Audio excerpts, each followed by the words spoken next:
punishment, crime. These are things we talk about in life. When you're a child, you talk about them. Mom doesn't spank me. When you're an adult, you talk about cops, robbers, politicians, things like that. We talk about crime and punishment. But here's the honest truth. No society is ever going to figure out the perfect system. Oh, these people did it too harshly. Oh, these people were too soft. But there are some things we know. There are some things that aren't theories. There are some things we know for a fact. If you start punishing something severely, you will get less of it. You will disincentivize that something because it's being punished severely. Why do we have much weaker Italian crime families, mafia families in this country now? Because they decided to do this, well, I won't go into the details of it. They decided to make sure these guys get long prison sentences when they're discovered for their crimes. Boom, like that. They're ratting on each other, and we lost all the power. Not all of it, but so much of the power that came with the crime families. We saw a crime we didn't like. We decided to disincentivize said crime, crack down on the crime, less of the crime. The FBI is a criminal organization that works exclusively on behalf of Democrats. This is not unique to the FBI. Most of the three-letter agencies are in this. The FBI has criminals working for them. Criminals who've used their position at the FBI to commit crimes against the American people. Now, you know, and I know, that no nation at any point in time in history could afford to have its federal police force full of criminals who commit crimes against the people. The nation won't last. We're at a point in our society where our nation won't last. Okay, well, what does that mean? Here's what it means. It means people in the government, they have to be arrested and tried and sent to prison. Elvis Chan with the FBI. I want you to watch this, and I want you to understand there's no saving America until this person is arrested and sent to prison. I was very involved. Our field office, FBI San Francisco, was very involved in helping to protect the U.S. elections in 2020. And I think we can all agree, or I think many of us can agree, that it was a very safe election, that there was no malign foreign influence. There was mostly not voter fraud, despite what you hear on different outlets. We talked with all of these entities I mentioned regularly, at least on a monthly basis, and right before the election, probably on a weekly basis, right? If they were seeing anything unusual, if we were seeing anything unusual, sharing intelligence with technology companies, with social media companies, so that they could protect their own platforms, right? On October 15th, Elvis Chan had a call. Who was that call with? That call was with Facebook. This is October 15th of last year, right before the election. He had a phone call with Facebook October 15th. What was the subject of that call? It was the Hunter Biden laptop story. You see, the FBI, because they had wiretapped Rudy Giuliani, they found out the New York Post was going to run with a very damaging story for Joe Biden's election chances, showing Hunter Biden to be a world-class criminal in bed with his father business-wise. It very likely could have cost Joe Biden the election like that. And Elvis Chan used his position of power at the FBI to call Facebook and told them to censor it, that it was Russian disinformation, that it was inaccurate. You see the gangbanger on the side of the road selling drugs, and you want him thrown in prison forever. And you can do that. That's fine. I'm not all pro-gangbanger, but I will tell you there is no United States of America in 100 years until Elvis Chan sits in the cell beside that gangbanger for 100 years.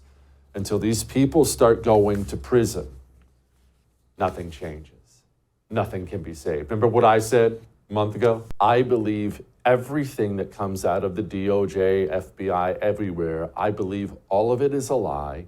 I think I'm being lied to at all times. And if you would like to earn back my trust so I believe you ever again about anything, you will arrest that human being.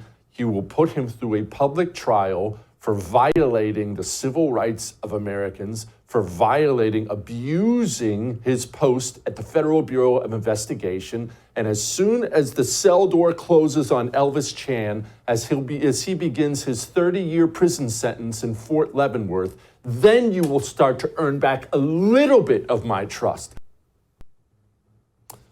Joining me now, I have such great news for you. You know the great congressman from North Carolina, and I hate pretty much all congressmen, Dan Bishop. He's leaving.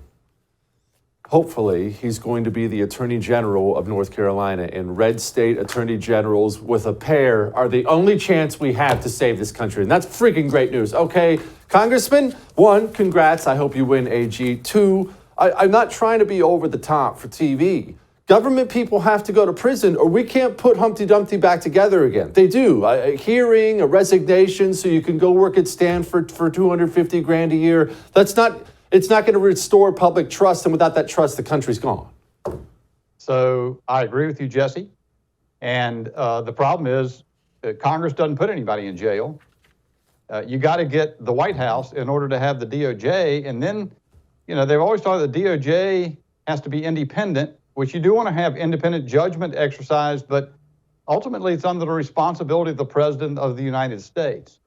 And we've seen time after time, John Durham came and testified before us. Matt Gaetz took him apart. I actually think he's a good faith actor, but all he proved was his actions were feckless. They didn't accomplish anything. And much as I'm sympathetic to the burdens he was under, that's not good enough. And I hear it all the time from people out here, Jesse. They're done and they want something done. You see it on social media all the time. Do something. And it is true that the institution's power is making laws and conducting oversight investigations. Prosecutions rest in the same department where the bad guys are. Okay, did we somehow, we'll get to what you can do here in a few, and did we somehow mess up on our system here, Congressman? I'm pretty proud of the system here, as I know you are. I got a pretty freaking good system. But what you just described sounds like a gangster government that will never hold itself accountable. So the only people who ever go to prison are normal civilians, and the people in power never go to prison. That's not a good system. What happened? Well, it's a great question, Jesse. I think the problem is you've got to have integrity in the executive branch. If the corrupt folks are allowed to take over there, and I guess there's another thing, Jesse, which is just that institution has, I've said a couple of times that in my experience here so far, the Justice Department reveres itself more than the Constitution. And everybody that we've sent there, whether it be William Barr or Jeff Sessions before him, were overawed by the Justice Department. It's a long history and Robert Jackson and so forth. But the Constitution's more important. And now, I will say this, Jesse. If the Congress, there's one other thing the Congress can do that also takes stones from leadership. And that is, they could say, and I've said this before, should do it. They should say, Kevin McCarthy should call Schumer tomorrow and say, no spending bill is going to emerge from this Congress except one that defunds the prosecution of Donald Trump under that gross attack on the First Amendment that is this latest indictment. That's what it would take. And if you had people who were serious, so as I said before, we can't prosecute people directly. And in fact, you got 435 members of the House, 100 members of the Senate. Unless there's somebody with stones in the leadership post, they're going to walk all over the Congress. And that's what's been allowed to go wrong. Okay, so let's deal with the world we have, not the world we want. Our leadership sucks. We know most of the senators suck. Nothing's going to be done at the federal level. Even Bill Barr, like our AGs even suck. No one wants to actually do anything, which is why I talk all the time about red state AGs and red state governors, a coalition of red states pushing back, which is why I was extra thrilled yesterday when I heard the news about you. What are you doing? Well, look, I appreciate your saying that. A lot of folks, have watched the fight in Congress. They see relatively few members who are prepared to really swing for the fences. And so some folks are, they say, gosh, you can't leave Congress. You're one of the few fighting.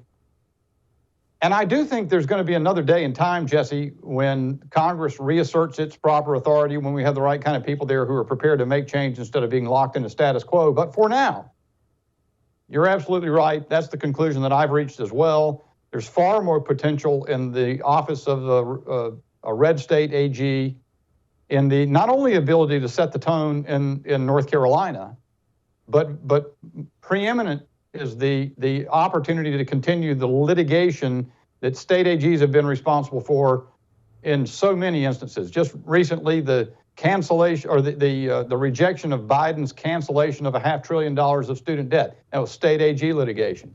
The order, the injunction out of the United States District Court for the District of Louisiana on the government's censorship routine with social media, suppressing millions and millions of posts by Americans. That's attorneys general litigation, and it goes on in situation after situation. I really don't take any satisfaction, Jesse, from the fact that AGs are the most potent weapon. They really shouldn't be. We shouldn't be depending on our litigation system to get things straight. Yeah. But it is true that that is the situation we're in now. And North Carolina has never had a Republican AG. Since we sort of had a maturing two-party system in 2000, it was first Roy Cooper who became governor, and then Josh Stein. We've been out fundraised terribly, and that's, that combination of reasons is why I'm leaving Congress, because I know I've got an existing established donor network. I know how to get after it. I've been around the block a couple times. I can win the seat. Well, let me tell you right now on the air, Congressman, whatever you need, I will do it. Whatever you need, we got to get you in there. First of all, before I let you give out the website on this show, why do they call it attorneys general? That's so stupid. It's attorney generals. I refuse to use the proper English. It doesn't make any sense. It sounds dumb. Yeah, well, the Republican Attorneys General Association just endorsed me yesterday. And so I'm going to have to go with the terminology, I guess. We'll try to be all proper, use the right terms. But yes, sir. Said, Jesse, what's your website so people can donate? Can people donate? They can, Jesse. And okay. It is necessary. That last time we ran a Republican in North Carolina, they raised about $500,000. The Democrat raised $10.2 million. And the Democrats jump all over these seats because they know they can use them to manipulate the system in a way that misrepresents their political support, and that's wrong. But folks who are interested in supporting, and I need their support, can go to votedanbishop.com.